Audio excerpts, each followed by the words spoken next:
no solo a aprender de lo que Él nos enseña, de sus cosas, sino aprender de su ejemplo. Que Él creo que esto es fundamental, no dejar de hacer lo otro, como el Señor le decía a los escribas y a los fariseos. Diezmáis la menta en el elmo del comino. Todo esto era importante, pero sin dejar, ¿verdad?, lo más importante, que era el amor y la misericordia. Pues en el caso de aprender las cosas del Señor, lo secundario es memorizar o entender el concepto. Lo básico es aprender del Maestro su manera de actuar y cómo el Señor quiere que nos comportemos. Esto es lo básico. A partir de ahí el Señor va añadiendo a nuestras vidas.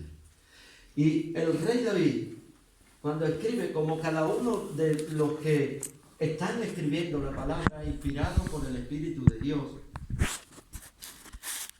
están a veces siendo cronistas de acontecimientos y sucesos que están ocurriendo. Pero aquí David está planteando su propia vida como testimonio.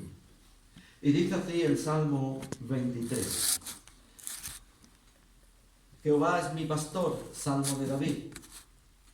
Jehová es mi pastor, nada me faltará, en lugares de delicados pastos me hará descansar, junto a aguas de reposo me pastoreará, confortará mi alma, me guiará por sendas de justicia por amor de su nombre.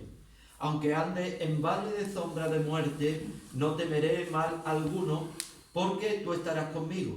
Tu vara y tu cayado me infundirán aliento. Aderezas mesa delante de mí en presencia de mis angustiadores. Unges mi cabeza con aceite, mi copa está rebosando. Ciertamente el bien y la misericordia me seguirán todos los días de mi vida, y en la casa de Jehová moraré por largos días. Ahí la palabra del Señor, podéis tomar asiento. En el libro de los Salmos, hermanos, y particularmente este salmo, el Salmo 23, a veces es difícil encajar el contexto inmediato de lo que aquí está ocurriendo, porque son migdash, son testimonios que están relatando. Entonces son distintos contextos en los que se mueve, pero este texto en particular forma una unidad completa. Hay otros salmos que tenemos que ir dividiéndolo para poder ir encajando los contextos históricos a los que se refiere el salmista, pero este particularmente encaja en una misma unidad, porque empieza con el Señor y termina con el Señor, y esto nos da una pista de que realmente tenemos que hablar de todo lo que el Salmo nos enseña en un único contexto. Sin embargo, aquí en este Salmo, hermano, tenemos el Salmo 22 que nos puede arrojar alguna pista. El Salmo 22, versículos 22 y 25, nos está hablando, ¿verdad?, de que ha sido desamparado y demás, que no ha sido atendido, de que se han levantado contra... Esto es un salmo profético. Pero hay algo ahí importante. Dice: yo te alabaré en la congregación de los santos, alabaré tu nombre, te bendeciré. Y está hablando de la congregación. El Salmo 23 también nos habla de la congregación. Es un salmo congregacional, aunque a veces se ha tomado como un salmo individual. Y esto es un peligro, la individualidad. Esto surgió, ¿verdad?, en la popularidad que quería extender en Norteamérica. Ellos vivían una vida individualizada de prosperidad y querían encajar este texto en sus propias vidas como individuos. Aunque el Señor aquí dice: el Señor es mi pastor. Pero vemos en otros textos, como en el capítulo 28, el capítulo 60, el capítulo 100, como también habla del pastor, pero no de una forma personal. Este pronombre que utiliza aquí, de mi pastor, nos hace, en cierta manera, individualistas. Porque ¿cuántas veces no hemos oído a personas que queremos que se congreguen y dicen, el Señor es mi pastor, es mi pastor? Y Él me guía, me cuida, aunque no me reúna, pero el Señor es mi pastor, hermano. Tú no tienes por qué insistir para que yo tenga que ir a una iglesia y demás. No sé, igual yo lo he oído solo, no sé si ustedes lo habéis oído alguna vez, de personas que no asisten a la iglesia y que toman como pretexto este mismo texto. El Señor es mi pastor. Sí, pero el Señor es nuestro pastor, pero es el pastor de la iglesia. Amén. Él no concibe pastorear solo a individuos, sino a una comunidad, una congregación, una iglesia. Pero aquí particularmente, hermano, nos está hablando el rey David de algo que le aconteció a él particularmente. Y él está dando su testimonio. Él está diciendo qué es lo que es el Señor para él. ¿Entendéis? No lo que es el Señor para su pueblo, que Él es el pastor. Oh pastor de Israel, Salmo 60. Tú que pastoreas a tu pueblo. Tú que estás sentado entre querubines. Guíanos, bendito Dios. Ovejas de su prado somos. Dice el Salmo 100, versículo 3. Y nos está hablando de un pastoreo congregacional. Pero aquí David lo que pretende, el autor, es poder expresar un testimonio de su propia vida. Y por eso dice, el Señor es mi pastor. Y creo que esto lo tendríamos que tomar a nivel individual en nuestra vida como creyentes. Sabiendo que el Señor es nuestro pastor y que nada nos va a faltar. Amén. Pero que no tenemos que perder de vista de que el Señor es el pastor de su iglesia. Es el príncipe de los pastores. Es el que va a regir, esta palabra es pastorear a las naciones. Y este título de pastorear es el mismo título que le daban a los reyes. Los reyes regían a las naciones y viene de la misma raíz hebrea que pastorear, guiar. Todo esto son sinónimos de pastorear: guiar, dirigir, regir, motivar, cuidar.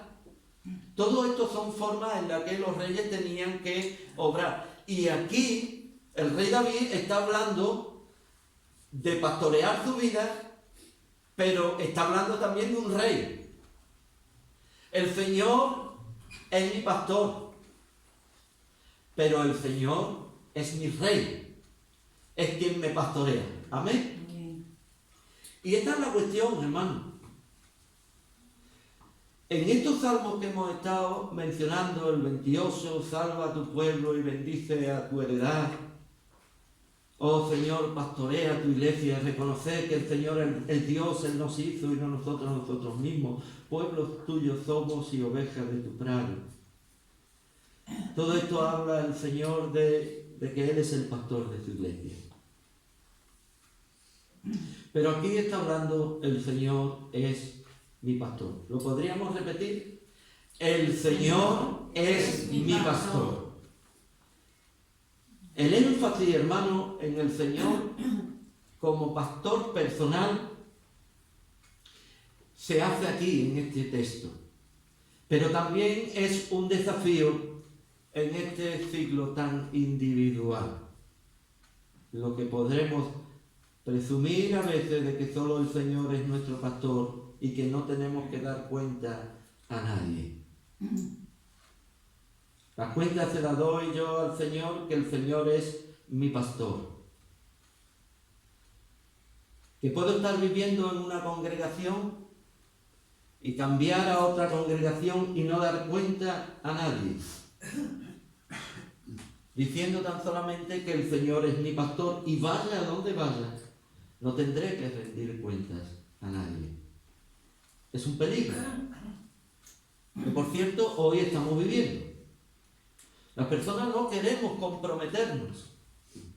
No somos lo suficientemente maduros espiritualmente para poder concebir el concepto que Dios nos ha dado de lo que es su pueblo, que es una unidad, es un cuerpo, donde todos tenemos que dar cuenta los unos de los otros, donde los maduros tienen que sostener a los más débiles, donde los que están de pie tienen que mirar que no caigan, donde los ministerios tienen que estar pendientes y ser en todo sentido aquellos que Dios ha puesto para la edificación del cuerpo de Cristo hasta que todos lleguemos a la estatura de la plenitud de Cristo. Esta es la idea, pero se entra, hermano, en unos derroteros, en unos pensamientos que inundan el corazón individual del hombre, porque este es el hombre, no es el Espíritu de Dios. Pablo dice buscar la unidad del Espíritu. Amén. La unidad del Espíritu. Pero como bien decía, hermano, ¿cuál es el corazón de este salmo? El corazón de este salmo es que David quiere expresar, hermano, lo que es el Señor para él. Y se encuentra, hermano, en el mismo centro de este salmo. Porque tú estás conmigo. Versículo 4. Porque tú, Señor, estás conmigo. Y esto, hermanos, refleja las numerosas promesas que el Señor le hizo a los patriarcas. Abraham, yo estaré contigo. Isaac, yo estaré contigo. Jacob, yo estaré contigo. José, yo estoy contigo. Josué, Moisés, Daniel, Pablo, no temas, Pablo, yo tengo mucho pueblo aquí en esta ciudad. Yo estoy contigo. Y esto es, hermano, fijémonos en esto. Y cuando usted se fija en esto, hay un reflejo, hay un libro que se cierra y donde tenemos arriba al Señor, abajo al Señor y en medio del texto al Señor. Jehová está arriba, Jehová está abajo, Jehová está en el centro, Jehová está a mi derecha, Jehová está a mi izquierda. El pastor de mi vida me tiene en el cuenco de su mano. Por eso el centro, hermano, y el énfasis de todo esto es porque tú estás conmigo, Señor. Por eso tú eres mi pastor, porque tú estás conmigo. El asalariado ve venir al enemigo y se echa a correr. Pero el pastor hace frente y se enfrenta a la bestia y se enfrenta al enemigo. Por eso, Señor, yo sé que tú estás conmigo. Esté donde esté, tú estás conmigo. Esto, hermano, refleja todo lo que el Señor ha ido prometiendo a su pueblo. Nuestro Señor Jesucristo le dijo a sus discípulos, capítulo 28, en los últimos versículos, id y predicar el Evangelio. Pero quiero que sepáis esto, yo estoy con vosotros todos los días hasta el fin del mundo. Nos bastaría, hermano, con el versículo 1 tan solamente. El Señor es mi pastor, nada me faltará. Nos quedaríamos ahí y ya entenderíamos, por ejemplo, lo que dice Pablo en Filipenses 4:13. ¿Alguien dice lo que dice? Todo lo puedo en Cristo que me fortalece. Pero Pablo tiene que explicar qué es lo que podía en Cristo que lo fortalecía. Y viene ahí, hermano, un gran, digamos, rosario de situaciones que él había vivido y que al final él dice, el Señor está conmigo, por lo tanto todo lo puedo en Cristo, que me fortalece. Pues aquí es lo mismo. Aquí David dice, el Señor es mi pastor, todo lo puedo. Amén. El Señor es mi pastor. No hay nada imposible. Nada me faltará. Sin embargo, aquí en este salmo, hermano, tan extraordinario, el Espíritu Santo, por medio de las comparaciones o las alegorías, muestra su significado de lo que hace un pastor. Y podríamos ir hablando. Para entenderlo hay que pensar cómo vivían los pastores, o en este caso los beduinos. Aquellos que eran transeúntes y llevaban los rebaños de un lugar para otro con sus tiendas y se desplazaban y vivían de esta manera. ¿Cómo lo hacían? David quiere reflejar esto. ¿Cómo se comporta un buen pastor? Y yo he puesto, hermano, una estructura a esto, como no puede ser de otra manera. Aquí vemos el Señor como pastor, pero no solo vemos al pastor, sino que aquí vamos a ver también a un anfitrión. Vamos a ver al pastor desde el versículo 1 al 4, pero vamos a ver a un anfitrión. ¿Alguien sabe qué es un anfitrión?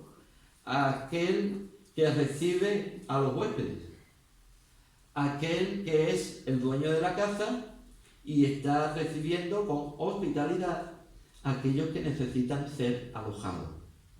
Pues aquí el Señor toma dos formas, pero dos formas muy significativas. La primera es como pastor y la segunda es como anfitrión. Anfitrión de la mesa que va a poder otorgar el cuidado que va a tener.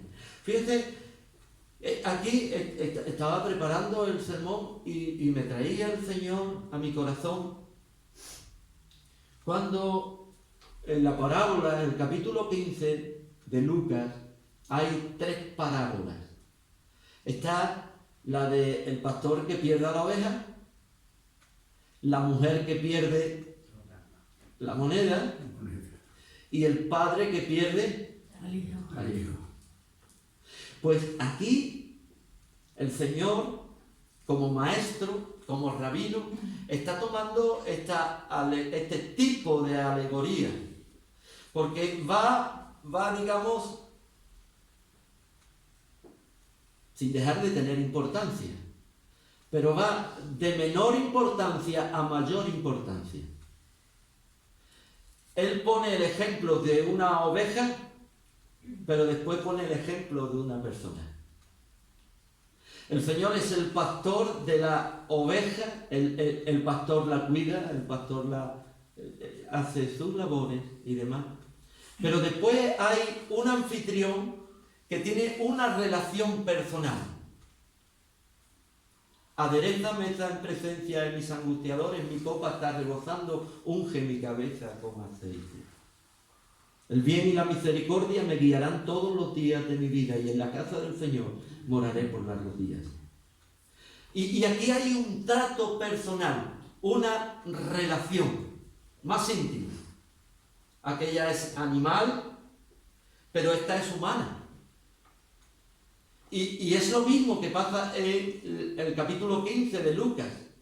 Hay una oveja, hay una moneda, y después ¿qué hay? Un hijo. ¿Verdad? Es importante la oveja, es importante la moneda, hay alegría, pero no tiene ninguna comparación con lo que se halla cuando ese hijo pródigo vuelve. No hay ninguna comparación con el trato que un pastor pueda tener con una oveja el trato que el Señor va a tener a nivel personal con su invitado. No sé si captamos la idea. Porque esto era algo que está aquí escribiendo el rey David, pero lo está escribiendo en un contexto donde las personas que lo están oyendo entendían cuál era la ley del beduino, de aquel pastor que cuidaba las ovejas. Pero no solo la ley del beduino en cuanto al cuidado de la oveja, sino la ley de ese hombre cuando entraba y se hospedaba alguien en su casa o en su tienda. Una vez vi una película, ¿verdad?, de los SEAL, son aquellos que van haciendo misiones y es un grupo especial que van así en Afganistán y lo detectaron. Entonces empezaron allí con el tiroteo. En definitiva, mataron a todos, pero uno estaba muy mal herido. En definitiva, este hombre pudo llegar hasta una aldea de los afganos. Y cuando llegó allí, lo hospedaron a este hombre necesitado. Me recuerda también a la parábola del buen samaritano. Y cuando llega este hombre allí mal herido, lo curan, le dan de comer y demás, y aquellos que lo perseguían llegan allí y quieren que le entreguen a este hombre para secuestrarlo o para matarlo, no sé, para lo que querían, pero lo querían. Este hombre le dice de que deben de respetar la ley de ellos sobre el hospedaje. Cuando un hombre, alguna persona llegaba a un lugar y entraba y comía y era atendido, era su propia familia y su propia sangre. Y nadie podía atacarlo porque atentaba contra su propia persona. De tal manera que hubo una insurrección allí, hermanos, se lanzaron, todos empezaron a pelear para defender la vida de este hombre, que no lo conocían de nada, pero era un huésped. No sé si captáis la idea. El Señor está poniendo aquí, hermano, el ejemplo de un anfitrión que está acogiendo a un huésped dentro de su casa y que al estar allí dentro forma parte de su sangre, forma parte de su familia y es algo que forma parte de lo que Él es. Y nadie podrá hacerle daño. Entonces el Señor va, por medio de David, hermano, queriendo enseñar quién es el Señor. El Señor es mi pastor y nada me faltará. Y ahora empieza el Señor a poder desempeñar el oficio de pastor. ¿Qué hacía un buen pastor? Aquí hay siete cualidades que podía hacer un buen pastor. En primer lugar, hermano, el Señor es mi pastor, pero lo que el Señor como pastor hace por sus ovejas. Lo que el Señor hace por sus ovejas. Fíjese, estamos en el capítulo 23. En lugares de delicados pastos me pastoreará. Buscaba lo mejor, satisfacer a las ovejas. En segundo lugar, hermano, proporciona abundante comida. En lugares de verdes praderas me pastoreará.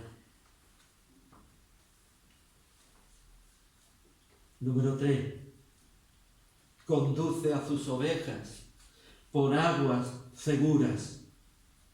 No las mete en cualquier lugar. Las lleva a agua tranquila. A veces los pastores, antes de meter al rebaño en un río, Ellos cogían y hacían una cuenca. Ellos mismos fabricaban un dique con piedras y hacían un abrevadero natural allí, amontonando piedras para que la corriente pasara y pudieran tener agua fresca allí las ovejas. En cuarto lugar, hermano, proporciona vida. Versículo 3. Confortará mi alma. Esta palabra es restaurará mi alma. La oveja cansada, la oveja que estaba herida, la oveja que no tenía fuerza para seguir adelante. El trabajo del pastor era confortar, restaurar, vendar, curar a la oveja. De eso se trata. Y todo esto lo está haciendo el Señor en aquellos que ama. Él proporcionó a su pueblo por medio del desierto, proporcionó alimentos, proporcionó agua, los cuidó, los libró de los enemigos, restauró sus vidas cuando estaban cansados, turbados, abatidos. El Señor los animaba a seguir adelante. Y esta es la idea que el rey David está dando. Y en quinto lugar, hermano, el pastor guía por caminos rectos, por sendas de justicia. ¿Qué camino escoger? Señor, cuando estamos por aquí, por el desierto, ¿qué camino escogemos? ¿Estaban preparados los israelitas para poder ellos determinar sus propios caminos en medio del desierto? ¿O tenía alguien que los guiaba? El propio Salmo 80 dice: Señor, tú nos pastoreaste por el desierto. Tú nos guiaste y nos introdujiste en la tierra prometida. La oveja es torpe. La oveja es y se distrae como una mosca. No lo hemos dicho muchas veces a nuestros hijos. Este niño se distrae como una mosca.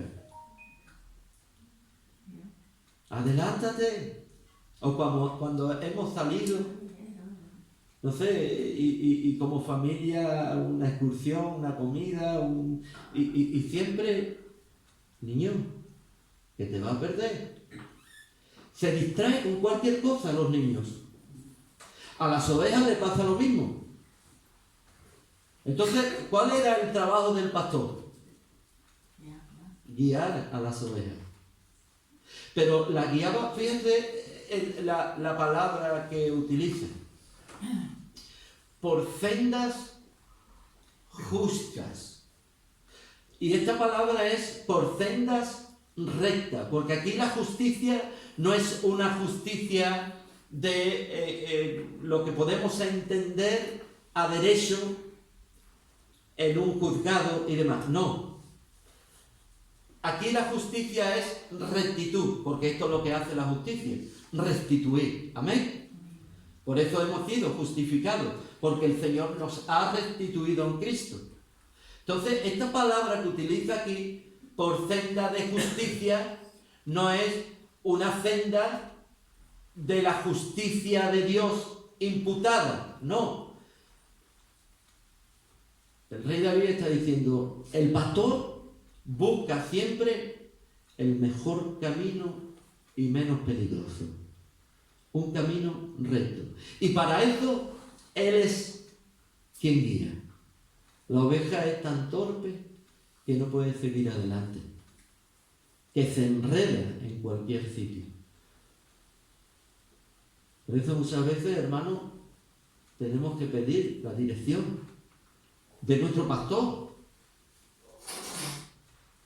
El otro día unas hermanas me decían, hermano, gracias porque pudimos ver el asunto que era y pudimos hablar y vimos, gloria a Dios, vimos que lo que usted nos dijo era lo correcto. En la iglesia hay pastores que deben de ser consultados. ¿Cuántos dicen amén? Amén. O sea, los pastores no estamos ni para chismear, ni para desacreditar, ni para vilipendiar a nada ni a nadie. Y Dios nos libre. Y ay de mí. Estamos para aconsejar, para edificar, para buscar entre todos lo mejor. Y muchas veces hay que pedir consejo. No me gusta incluirme en los asuntos de nadie, pero sus asuntos son los asuntos del pastor de la iglesia también. Se lo digo en el nombre del Señor y con la autoridad que Dios me ha dado. El pastor, en este caso, es el Señor. Y es al Señor quien hay que pedirle dirección. Señor, ¿qué harías tú en esta situación? ¿Cómo tratarías, Señor? Ponme guardianes en mis labios. Tengo que hablar con esta persona, pero ayúdame, Señor, en mi temperamento.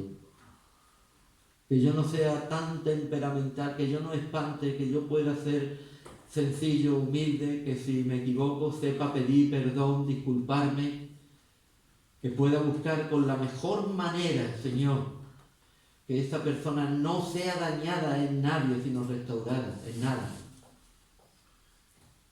¿Entendéis? El Señor siempre va a buscar su buena voluntad, que es agradable y perfecta. Esto es lo que hace un pastor. Había muchos caminos. Y si usted miraba a una montaña, se veían los caminos, eso, por las cabras, pero por donde entra una cabra no entra una oveja.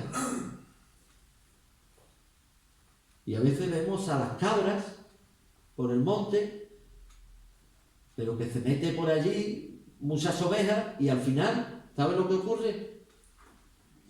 Que se despeñen, que se hacen daño. ¿Por qué? Porque una cabra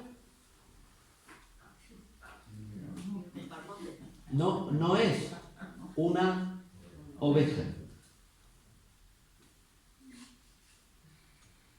Y no quiero comparar lo que el Señor dice. Los cabritos a un lado y las ovejas a otro. ¿Las cabras cómo son? ¿Cómo son las cabras? Yo no he dicho nada, ¿eh? Está como una cabra loca. Nosotros no somos cabras locas. Nosotros somos ovejas del Señor. Amén. Y esto es lo que dice el camino. Por un camino recto, por un camino bueno, por ahí nos va a llevar el Señor. En sexto lugar, está personalmente con nosotros, versículo 4. Tú estás conmigo. Y esto es muy curioso, hermano. Porque no está puesto ahí. ¿Sabéis el libro que hay donde no se menciona el nombre de Dios? ¿Cuál es? Esther. ¿Usted no ve el nombre de Dios ahí? Pero yo sí lo veo. Y dirá, ¿cómo lo ve?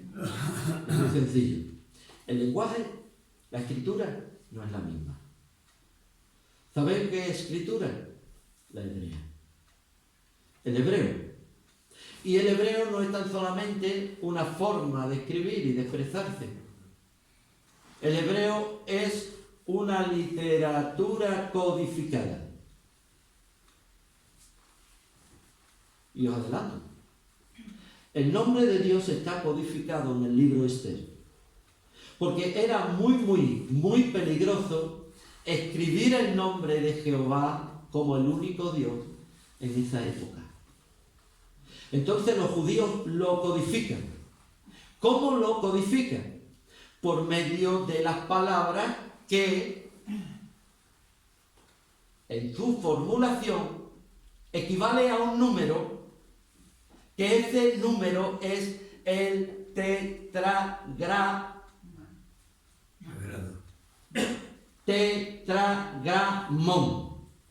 ¿Y qué es el tetragramón? Es el nombre de Dios. Y los judíos, cuando querían codificar el nombre de Dios, usaban cualquier tipo de palabra que en la numerología dijeran el nombre de Dios.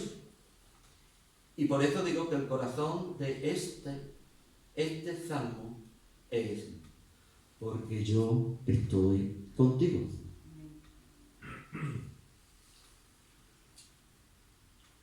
Tú estás conmigo. Se analiza y las sumas son 26. Y 26 es el número del nombre de Dios. Entonces Jehová lo tenemos arriba, Jehová es mi pastor. Jehová lo tenemos al final, Jehová, en la casa de Jehová moraré por largos días, pero Jehová lo tenemos en el centro. ¿Alguien lee, por favor, el Salmo 139, versículo 5? ¿Alguien lo lee?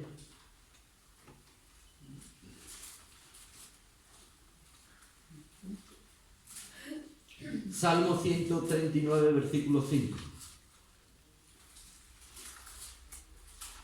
Detrás y delante me rodeaste, y sobre mí pusiste tu mano.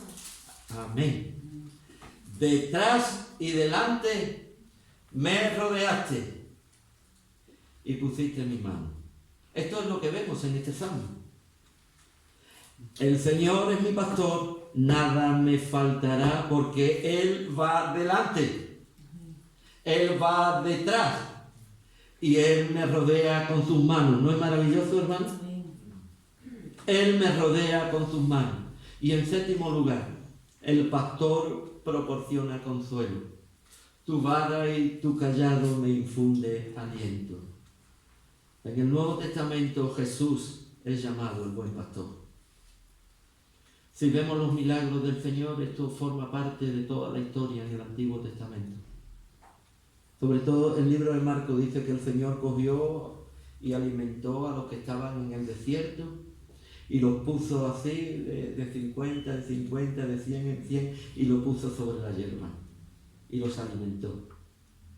Les proporcionó alimento, los cuidó, los sanó, les dio lo necesario. Él es el buen pastor. Él es el que cuida de su iglesia. Él es nuestro buen pastor. Y el buen pastor su vida da por las ovejas. Y Él nos proporciona aliento cuando estamos desanimados. Y Él es el que nos guía por medio de su Santo Espíritu. Y Él es el que con su vara y su callado nos infunde aliento con su autoridad. Y en segundo lugar, así rápidamente, el Señor es nuestro anfitrión. Amén. En primer lugar, hay una protección de los enemigos. Lo expliqué antes. Lea. Adereza mesa delante de quién? De mis enemigos, de mis angustiadores. No permite que los angustiadores, que nuestros enemigos, se atrevan a hacernos daño, siempre y cuando estemos sentados en su mesa. Ahora aquí, el Señor es mi pastor. Tendríamos que decir, el Señor es mi anfitrión y yo soy su invitado. Dígalo usted, el Señor es mi anfitrión y yo soy su invitado. Estas dos partes es la que tiene el Salmo. En segundo lugar, proporciona abundante comida. Prepara un banquete delante de nosotros. ¿No es maravilloso? Los enemigos no nos pueden hacer daño, pero a la vez el Señor pone un banquete delante de nosotros. En tercer lugar, respeto a su invitado. El Señor respeta nuestras vidas. ¿Qué ocurrió con nuestro Señor cuando fue a casa de Simón? Simón, entré a tu casa Y no me lavaste. no me diste beso, pero tampoco me ungiste con aceite. ¿Qué dice el Señor? Él unge mi cabeza con aceite. ¿Por qué?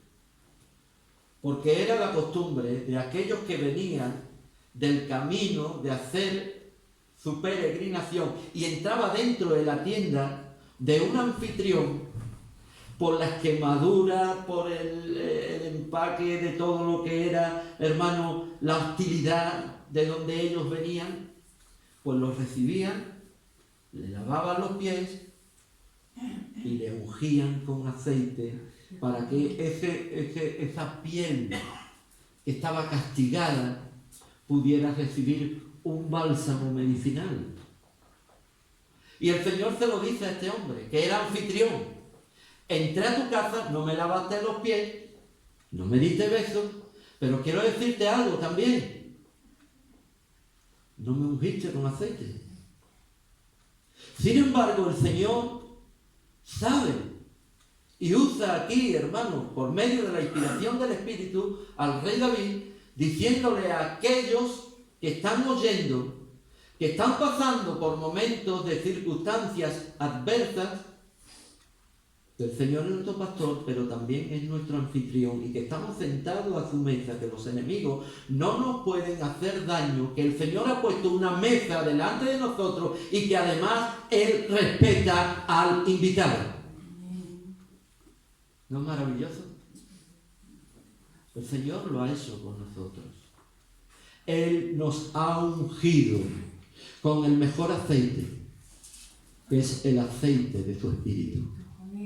La unción del Espíritu Santo está sobre nosotros. Esta unción, hermano, nos libra de poder estar sufriendo las quemaduras que hemos recibido en este mundo tan hostil, en este desierto tan hostil. Su aceite nos ha sanado de enfermedades que traíamos vagando por medio de este desierto tan terrible. Él nos ha ungido.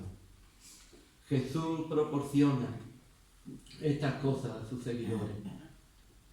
El redil y la mesa del Señor, el banquete, se transforma en la casa de Dios. Todo esto lo estamos viendo aquí. Tanto el redil como el banquete. Al final, en el versículo 6, todo esto es transformado en la casa del Señor. El bien y la misericordia me seguirán todos los días de mi vida, y en la casa del Señor moraré para siempre. Moraré para siempre. ¿Usted cree que David llevó una vida fácil? ¿Usted piensa que David lo tenía todo ganado?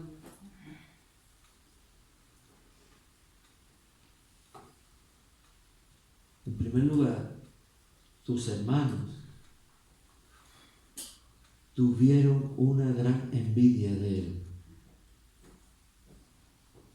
¿Cuándo? Cuando es ungido, pequeñito, 16, 17 años. ¿Os acordáis cuando va a llevarle la comida al rey y a sus hermanos? ¿Qué le dicen sus hermanos? ¿Tú qué haces aquí? Te vamos a dar fuerte. ¿Con quién ha dejado las ovejas? De nuestro padre, de nuestro padre. No quiero entrar en la confusión que había con la madre de David y con David. Algún día lo hablaremos. Pero el libro de los Salmos nos habla de esta controversia que había con este hijo que no era aceptado. Sin embargo, él luego los acepta y los pone con cargos en su reino, a sus hermanos. Saúl muchísimas veces lo quiso matar. Perdió a su mejor amigo, Jonatán. Tu amor es mejor que el amor de las mujeres. Eran corazón, eran alma, eran amigos de verdad. Y lo perdió en una batalla con los filisteos. Perdió a su hijo con Betsabé.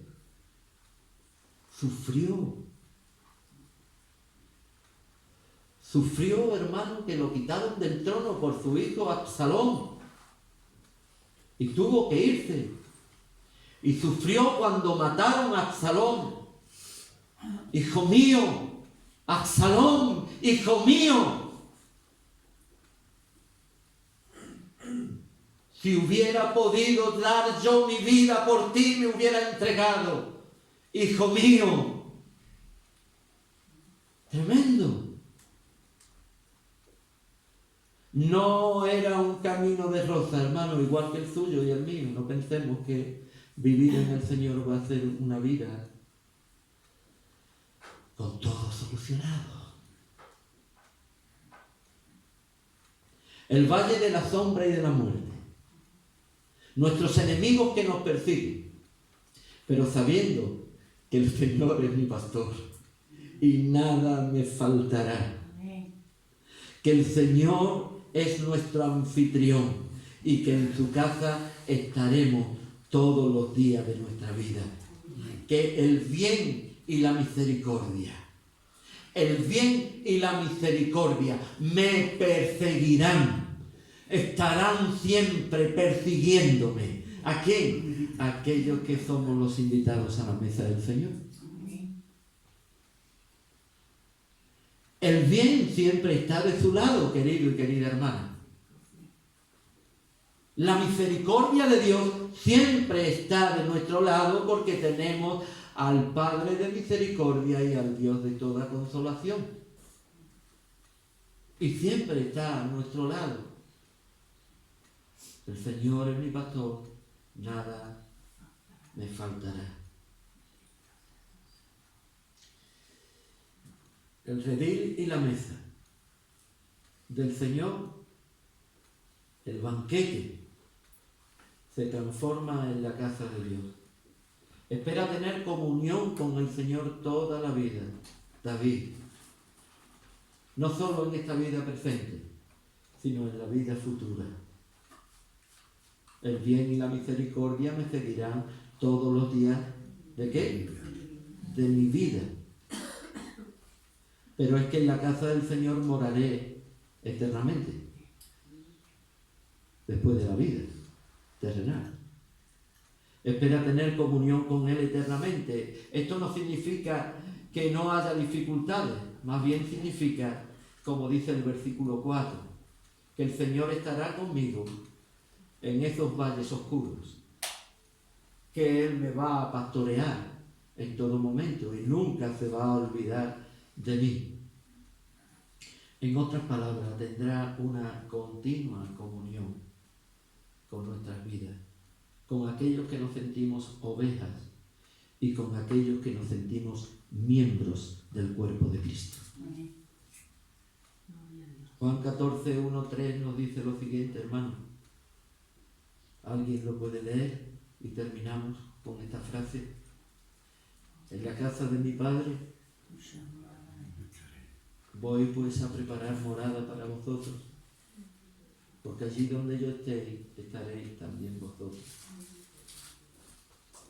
Y vendré y os tomaré a mí mismo, para que donde yo estoy, estéis también vosotros conmigo. Gracias a la obra de Jesús, nuestro buen pastor, hermanos, moraremos en la casa de nuestro Dios para siempre. Esta buena noticia debería animarnos cada día. Cuando estemos pasando, incluso, hermanos, por el valle de la oscuridad, por el valle de la sombra, por el valle de la muerte, aún en el valle más oscuro, porque el valle que tendremos que pasar, el último valle, es el más oscuro, que es la muerte. ¿Dónde está, oh muerte, tu victoria? Dice Pablo. Y el aguijón, el sepulcro, ¿dónde está tu aguijón? Todo esto fue deshecho por nuestro Señor Jesucristo. El valle de la muerte, el último valle que tendremos que cruzar, hermano, ahí va a estar el Señor con nosotros. Aun cuando pasemos por el último valle, tu vara y tu callado, tu vara de buen pastor y tu callado de Rey soberano, guiará mi vida, Señor, hasta la presencia del Padre. Jesús prometió siempre estar con nosotros. Yo estaré con vosotros todos los días hasta el fin del mundo. El Señor es mi pastor, nada me faltará. Que Dios bendiga su palabra. Nos ponemos de pie.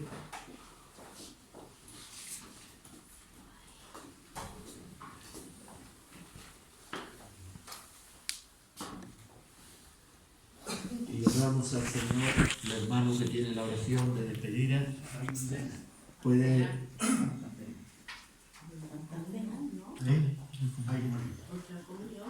Hoy hay comunión.